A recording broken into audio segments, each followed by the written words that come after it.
ಬೆಂಗಳೂರಿನಲ್ಲಿ ಗಗನಕ್ಕೇರ್ತಾ ಇದೆ ತರಕಾರಿಯ ದರ. 100ರ ಗಡಿ ದಾಟಿದೆ ಬೀನ್ಸು, ಬದನೆಕಾಯಿ. ಹವಾಮಾನ ವೈಪರೀತ್ಯದಿಂದ ದರ ಗಗನಕ್ಕೇರ್ತಾ ಇದೆ. ತರಕಾರಿ ಸೊಪ್ಪುಗಳು ಅವುಗಳ ಬೆಲೆ ಭಾರೀ ಪ್ರಮಾಣದಲ್ಲಿ ಏರಿಕೆ ಆಗ್ತಾ ಇದೆ. ಯಾಕೆಂದರೆ ಧಾನ್ಯಗಳು ಅಥವಾ ತರಕಾರಿ ಸೊಪ್ಪುಗಳು ಕಡಿಮೆ ಪ್ರಮಾಣದಲ್ಲಿ ಮಾರುಕಟ್ಟೆಗೆ ಬರೋದ್ರಿಂದಾಗಿ ಆಗ ದರ ಕೂಡ ಹೆಚ್ಚಳವಾಗುತ್ತೆ.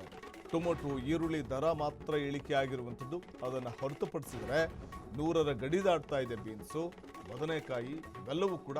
ಇನ್ನು ತರಕಾರಿ ಸೊಪ್ಪುಗಳ ಬೆಲೆ ಭಾರೀ ಏರಿಕೆ ಆಗ್ತಾ ಇದೆ. ಜನಸಾಮಾನ್ಯರು ಇವತ್ತಿನ ದಿನಮಾನದಲ್ಲಿ ಹಣ್ಣುಗಳನ್ನು ತಿನ್ನೋದನ್ನೇ ಮರೆತು ಬಿಟ್ಟಿದ್ದಾರೆ. ಅಂದರೆ ಯಾಕೆಂದರೆ ಅವು ದುಬಾರಿ. ಬರೀ 1 kg ಹಣ್ಣು ಯಾವುದಾದ್ರೂ ಒಂದು ಕಿತ್ತಲೇನೋ, ಸೇಬು ಅಥವಾ ಮೂಸಂಬಿ ತಗೋಬೇಕು ಅಂತಂದರೆ ಅವೆಲ್ಲ 150-200 ರೂಪಾಯಿ ಮೇಲೇನೆ. ಅವು ಹಣ್ಣು ತಿನ್ನೋದನ್ನೇ ಮರೆತು ಬಿಟ್ಟಿದ್ದಾರೆ. ಹೀಗಿರುವಾಗ ಈ ತರಕಾರಿ ಬೆಲೆ ಕೂಡ ಗಗನಕ್ಕೆ ಇರುತ್ತೆ ಅಂತಂದರೆ ಅವನ್ನ ತೊಗೊಳೋದನ್ನು ಮರೆತು ಬಿಡ್ತಾರೋ ಏನೋ. ಮತ್ತೊಂದು ಕಡೆ ಮೊಟ್ಟೆಗಳ ಬೆಲೆ ಕೂಡ ಏರಿಕೆ ಆಗಿದೆ, ದುಬಾರಿ ಆಗಿದೆ ಮೊಟ್ಟೆಗಳ ಬೆಲೆ.